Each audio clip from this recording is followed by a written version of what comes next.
Well, hello. Hello. Susan has a list, and I'll just hop around and Sounds good to mention me. some of my memories as we go. As a young child, we lived on a farm 1 mile from Grandma Foster. So we had happy and sometimes unhappy experiences there. And I think I told you earlier about the episode with Grandpa Foster when the folks went to town. And did we record that one? Yes, we did. We Good. got that one. So, my older sister Mary, I remember that she liked to do Easter eggs at Easter time, and she would hide them on the farm, and we would go Easter hunting, That's egg cool. hunting, and it was her pony originally, the pet pony that Betty and I rode to Liberty School. So I have happy memories from the farm. We had a dog named Brownie, and of course my favorite animals were the little pigs. Pigs. The little pigs. Yeah. And we have a picture of Russell Lee and me sitting beside the barn with the little pigs. And yes. we were probably about 5 years old. Yeah. So I remember farm stuff, and I remember when Grandma Foster's in the summer, she had strawberries that she stored in the cellar. They were all prepared, and then she would get them out and mash them a bit and put sugar in them, and we would have strawberries for dessert. And that was my favorite. Yeah.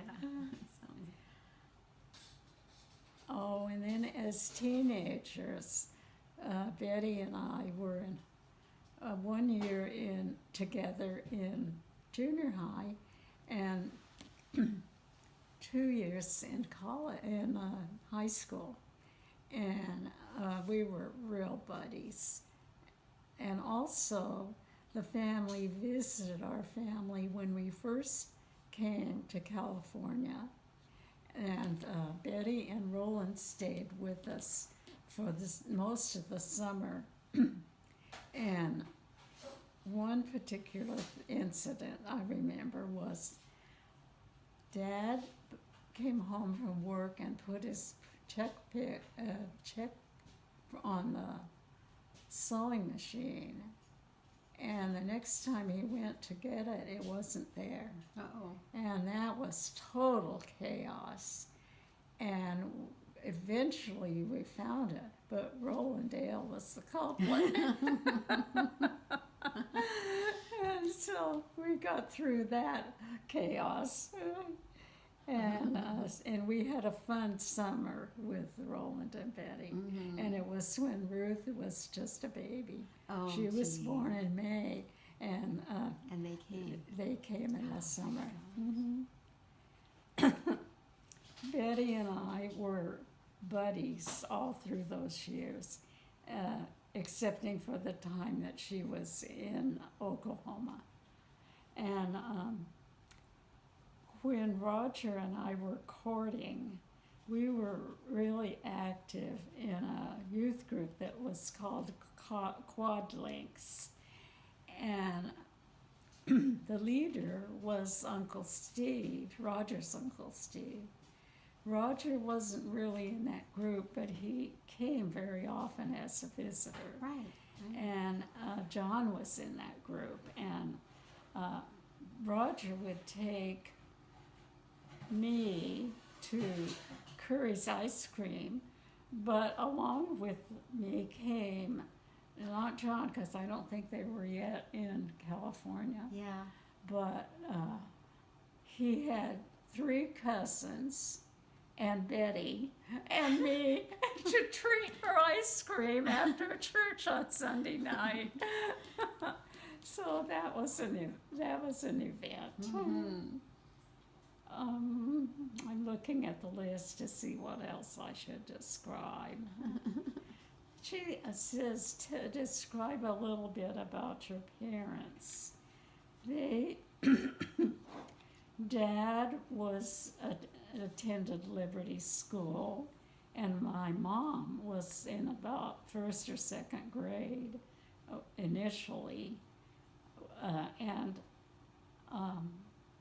sometimes before she was in school, Dad would stop by the farmhouse at Grandma Foster's, and Grandma Hattie Elizabeth would have pancakes for him Okay. on his way I to know school. that.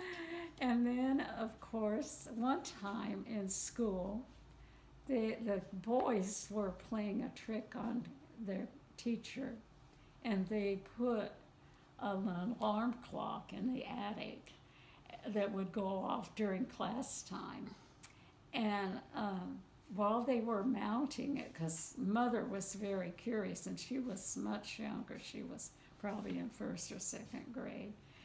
And of course, she was right underfoot. And when Dad climbed down the ladder, he kicked her. No, jeez. Accidentally. So that's one of the first memories about my parents' Your mom and interactions. dad, how they met and what happened. And then they were married in 1929, and Did she ever tell you like how she fell to like him and fall in love with him?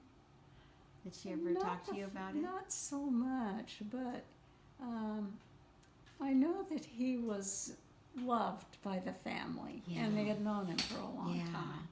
And my mother, Lydia, was quite young. I think in 1919 she would have been 15 years old. Yeah. So it was an early marriage, but a long-lasting marriage. Absolutely, They yeah. were married 67 years. Yeah. And they were an interesting couple because my mom was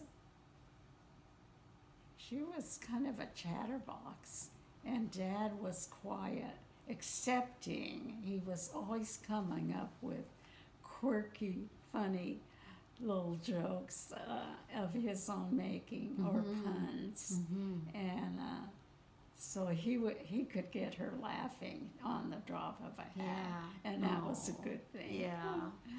And they had 5 children, 2 boys who died at young ages, and the oldest daughter is my sister Mary Evelyn, and then I was the middle daughter, Lela Mae, and the youngest was Aydelott, who goes by Ruth. And I remember the time when we left the farm because we lost it in the Depression years. And we traveled from just out of Trenton, Missouri to Southern California.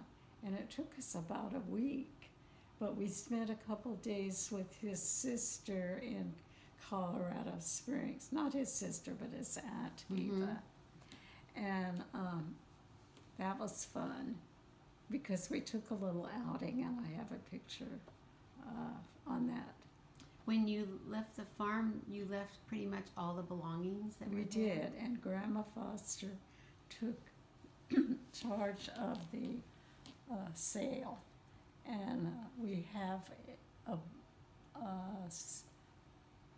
picture, or actually a poster of the actual sale from our farm and from Grandma Foster's farm. And when we got to California, we stayed with Dad's aunt, who was an older sister of his mother, Mhm. Aunt Nan. And then we lived in a rental on Whittier Boulevard in East Los Angeles for a year, and then the folks bought the Cedar Courthouse. So then when Betty and Alberta and Roland came to California later when I was in junior high, they surprised me by sending Betty to ring the doorbell. Mhm. And it was so fun to see her. I bet. You know, we were such buddies. It was just wonderful. And then in the courtship period, did I tell you on record about the Laughlins visiting the church? No. Mm-mm. You haven't. Well, when we were teenagers, I wasn't going with Roger yet, but I think I kind of knew him because his cousin, Yeah. David, was a member of the same church group Mhm. that met in the evening. And we did a lot of fun trips together and went to the snow, and it was a fun group. But we had some visitors at church one Sunday night, and they may have been there before, but I was particularly aware of them that evening. And there were two young teenage boys in that family. So we were going to have a midwinter conference in Anaheim in a few weeks. And I thought, well, those kids should get to come to conference with us. So I braved myself and went up and talked to the family and met the family and told them about the conference that was upcoming and invited them to come with us. And sure enough, they did. So that was the first time Betty would have met John. Oh yeah. And then I think John kind of had a soft spot for her in high school. And she told me once at Valentine's Day, he gave her a box of chocolates. And she wasn't sure whether she should take them or not, but she did. Yeah. And that was an early part of their romance. That's And I have many happy memories of those courting days. Let me get another